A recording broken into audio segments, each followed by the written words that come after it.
Et salut à tous, donc dans cette vidéo je vais vous présenter le LCOE Simul que j'ai créé cette semaine. Donc LCOE Simul c'est un logiciel, enfin un programme Python pour simuler différents scénarios de production d'électricité et comparer leur LCOE, donc leur Levelized Cost of Electricity, en français coût levelisé de l'électricité.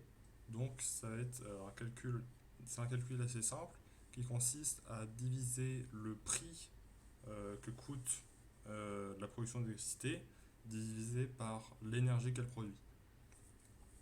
Donc c'est assez représentatif de si une énergie est rentable, si elle est moins chère qu'une autre, ça va être généralement le premier truc qu'on regarde. Donc, alors, mon programme utilise du coup différentes variables pour déterminer le prix d'une électricité. Donc, ça va utiliser la puissance d'une centrale en mégawatts, généralement pour se mettre dans un système d'unité qui est le mégawatt, mégawattheure, méga-euro, tout ça. Comme ça, on est tout levelisé et on est bien. Donc, on a la puissance en mégawatts. Ensuite, on a le facteur de charge qui va être ici. Le facteur de charge qui est la capacity factor en anglais. Donc le facteur de charge, c'est la puissance moyenne à laquelle tourne la centrale divisée par la puissance nominale. Donc la puissance qu'on a définie avant. Et donc on va, donc par exemple, un réacteur nucléaire de 1 gigawatt qui tourne en moyenne à 750 mégawatts, et ben, il va avoir un facteur de charge de 750 divisé par 1000, c'est égal à 0,75, donc 75%. C'est c'est une valeur qui est importante à prendre en compte, évidemment, sinon ça fausse tout. Ensuite, on a le coût de construction. Donc ça va être combien d'argent a coûté la construction de la centrale, en méga-euros, évidemment, pour que tout soit tout en x 10 puissance 6. Donc par exemple, pour le PR de Flamanville, actuellement c'est un coût de 19,1 milliards d'euros, par exemple. Donc on va mettre 19 100 euros. Ensuite, on a le coût mensuel. Ça, c'est une valeur dont j'ai pas vraiment d'idée de comment la déterminer algorithmiquement. Donc c'est là que la majorité des erreurs vont venir. C'est pour ça que le programme n'est pas très fiable. On ne peut pas faire d'hypothèses très concrètes avec ce programme. Ensuite, on a la durée de vie de la centrale, donc lifespan en anglais. Donc par exemple, pour des éoliennes, ça va être environ 20 ans. Pour du solaire, ça peut être un peu plus que 20 ans, mais ça va être dans les alentours de 20 ans. Pour le nucléaire, ça va être minimum 40 ans. Si généralement, ça va être plus. Enfin, non, généralement, minimum 40 ans, mais en vérité, on peut aller jusqu'à 60, et même certaines centrales sont étendues jusqu'à presque 80 ans. Voilà.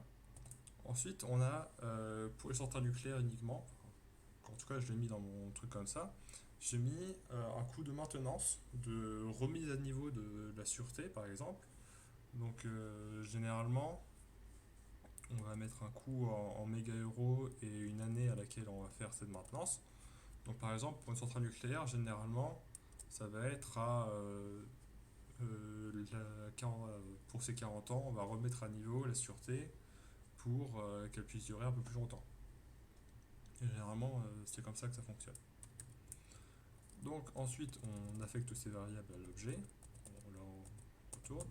Et c'est ici, dans le def-lcoe, qu'on va faire le gros du calcul. Donc ici, on met le coût à zéro, l'énergie à zéro, évidemment. Avant qu'on construise la centrale, elle n'a rien coûté et elle n'a rien produit. Ça semble logique. Ensuite, on va faire pour toutes les années qu'on lui dit de calculer le LCOE avec ce for. Et ici, donc il y a beaucoup de modulo, donc c'est un peu compliqué, ça peut être compliqué à suivre un peu, mais ici, on fait que quand l'année est égale à un multiple de la durée de vie de la centrale, et bien ça veut dire qu'on doit reconstruire la centrale. Donc qu'on doit reconstruire la centrale pour une centrale de 40 ans, à la première année, à la 40e année, à la 80e année, à la 120e année, etc., etc. Donc du coup, à chaque fois qu'on a que l'année à laquelle on calcule est égale à un multiple de la durée de vie de la centrale, on doit rajouter les coûts de construction à la centrale, c'est-à-dire qu'on reconstruit la centrale. C'est comme ça que c'est simulé dans le code. Ensuite, pour simuler l'énergie que produit la source, on va faire la puissance en mégawatts fois le nombre d'heures dans une année. Donc, c'est calculé avec donc 365,25, le nombre de jours dans une année. Techniquement, après 2100, c'est plus valable c'est plus exact comme approximation, mais on va dire que c'est exact. Donc fois 24 pour le nombre d'heures dans une année, pour qu'on ait des mégawattheures. Et ensuite, on multiplie le tout par le facteur de charge, qui est sans unité, donc on a toujours des mégawattheures. Ensuite, on rajoute le coût de la maintenance mensuelle, donc fois 12 évidemment parce qu'il y a 12 mois dans une année. Ensuite, quand, euh, quand l'année est égale, quand l'année modulo la durée de vie de la centrale est égale à l'année de maintenance de la centrale, ça veut dire qu'on doit la maintenir. Bon. Ce que ça veut dire, c'est que quand, par exemple, on est à la 40e année, donc 40 modulo, généralement je vais mettre 60 pour le réacteur nucléaire, ça veut dire qu'on doit faire la maintenance. Mais ensuite, si on rajoute, il faut prendre en compte la reconstruction de la centrale, donc à l'année 60 généralement. Et donc là, il faut que ce soit à la centième année. Donc c'est comme ça qu'on simule le tout. Donc on va faire 100 divisé par 60, donc ça va faire 40 et ça va refaire. Donc ce code il fonctionne bien pour ajouter à chaque fois que la centrale a 40 ans, on rajoute le coût de construction. Ou une autre année si on a choisi une autre année. Donc on rajoute le coût de maintenance. Et ici on rajoute le LCOE qu'on calcule, donc avec le coût divisé par l'énergie, et on fait fois 1 million pour avoir le coût en euros par mégawattheure. Parce que sinon de base on a des euros par wattheure, et c'est une valeur qui est très très basse. Donc généralement sur votre facture d'électricité vous aurez plutôt des euros par kilowattheure, parce que c'est plus de l'ordre de grandeur de ce que utilise un ménage standard. Mais ici on va parler de production d'électricité à l'échelle d'un pays, donc ça va être plutôt de l'ordre du mégawattheure. Et donc une fois qu'on a compris ce code, il faut pouvoir l'utiliser, c'est donc cette classe. Et donc pour définir un objet, il faut donc lui donner un nom. Donc ici j'ai défini une source d'électricité solaire. Il faut lui mettre une puissance. Donc là j'ai pris la puissance d'une centrale solaire qui a réellement été construite en Île-de-France. Donc il y avait une puissance de 20,3 MW. Je lui mets un facteur de charge, donc c'est du solaire, donc je lui ai mis un facteur de charge de 0,15.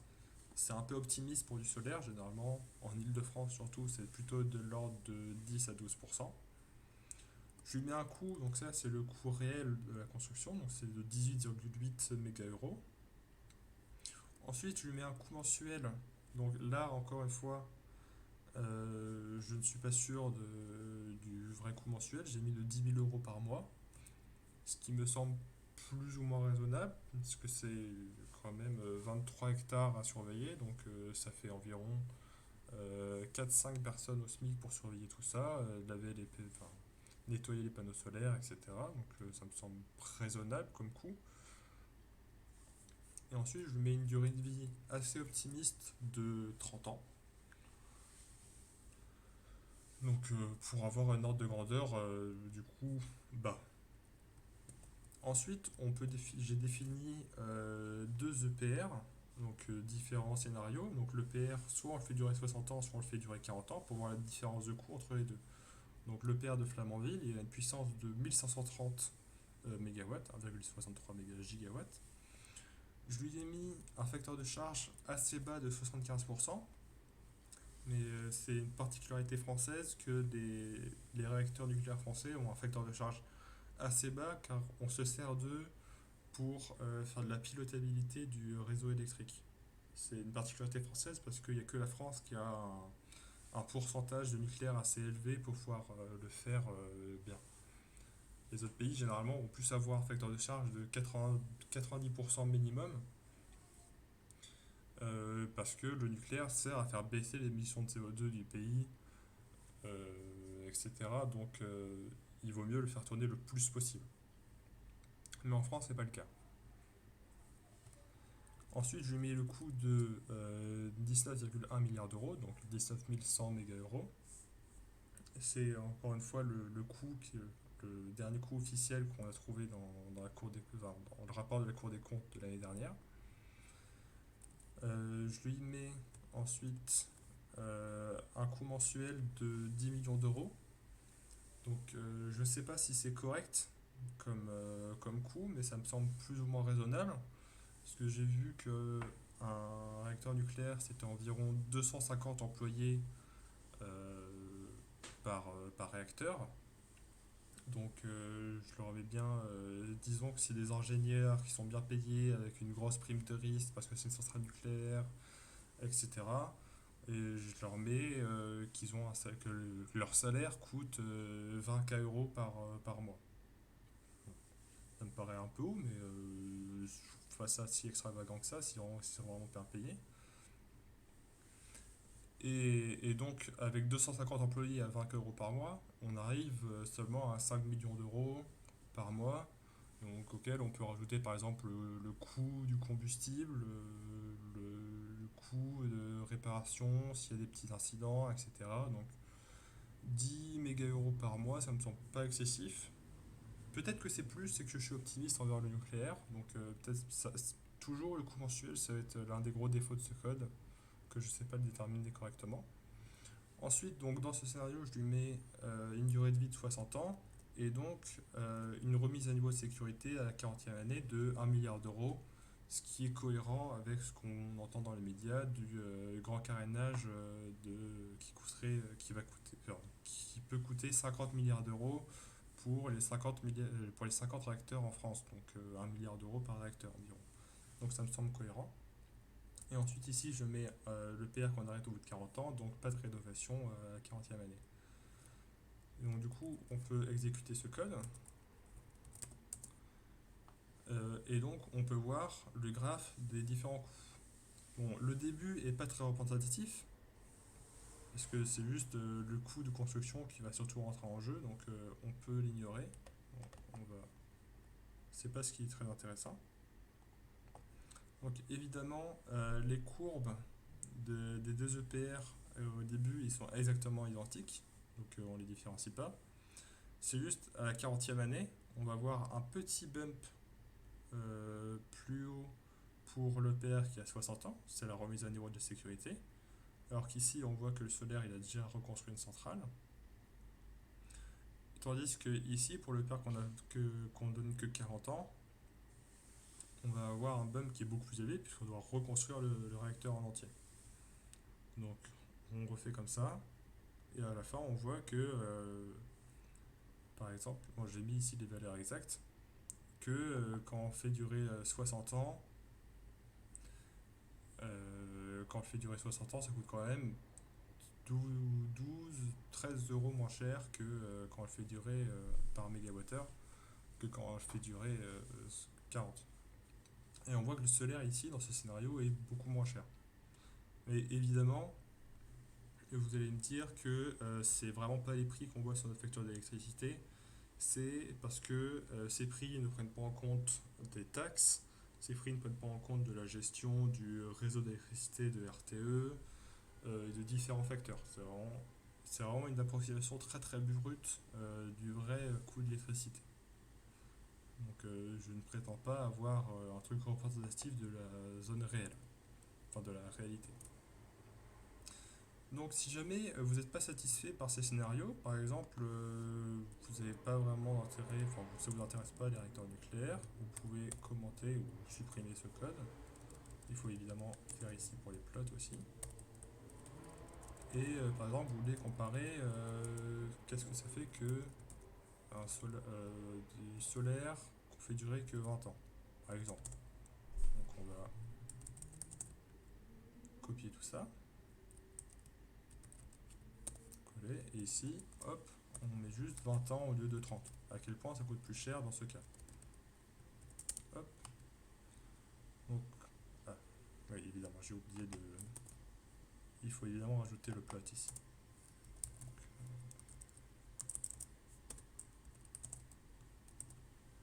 Hop. Donc, on va faire solar 20. Et ici, solar 20. Voilà, tout simplement. Il y a juste ces deux lignes à rajouter. Et donc, on voit que ça reste très similaire. Sauf que, évidemment, le solar futur que 20 ans, il va coûter plus cher. Ce qui est aussi intéressant avec ce code, c'est que j'ai oublié de le montrer, mais c'est que on voit que les résultats convergent. Ce n'est pas comparé à ce qu'on pourrait penser. Euh, Ici, on voit que ça se répète. Les courbes se répètent au bout d'un certain moment. C'est toujours les mêmes. Ça converge toujours vers la valeur de 40 pour le solaire et pour le solaire 20 ans et 28 pour le solaire 30 ans. Mais ce qui est intéressant, voilà, c'est que ça converge. On pourrait penser au début que avec cette descente, ça va être genre une 1 sur x, mais non, ça converge bien vers une valeur. Si après tout ce qu'il vous faut, c'est juste trouver les informations d'une certaine source d'électricité. Donc par exemple, si jamais vous voulez de l'éolien, donc on peut rajouter de l'éolien, donc wind. Généralement une éolienne, ça va être une puissance de disons 3 MW. Un facteur de charge qui va être plutôt de l'ordre des 30, 25-30%. Ensuite, un coût de construction. Alors, je ne suis pas expert sur le sujet, mais je crois avoir vu que c'était 1 500 € par kilowatt. Donc là, on va faire 1500 x 3 fois. Donc on a dit 3. Attends. Oui, c'est par kilowatt, donc c'est x 3000 ici. Donc 1500 € par kilowatt. Ensuite, on peut lui mettre un coût d'entretien, par exemple, disons nul, il n'y a pas vraiment d'entretien sur une centrale, sur une éolienne. Et les éoliennes ont en général une durée de vie de 20 ans. Par exemple, est-ce que les éoliennes coûtent moins cher que le solaire? On peut regarder. Et évidemment, j'ai oublié de plot. Donc, pt.plot y, virgule, win.ice, year, virgule, label égale wind.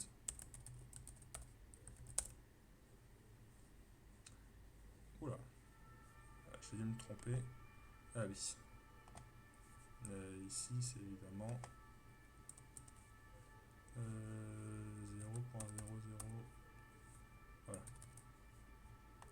évidemment. Oups. Oups. Voilà. Oula. J'ai mis un 0 en trop. Voilà. Donc on voit que le wind est environ aussi cher que le solaire 30 ans. Le wind 20 ans est environ aussi cher que le solaire 30 ans. Après, c'est parce qu'on n'a mis aucun coût mensuel. Peut-être qu'avec un coût mensuel de je ne sais pas combien, ça ne sera pas la même chose.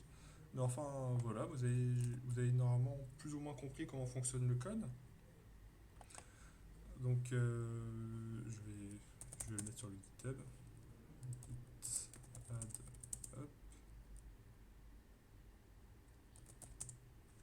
Non, pas grave.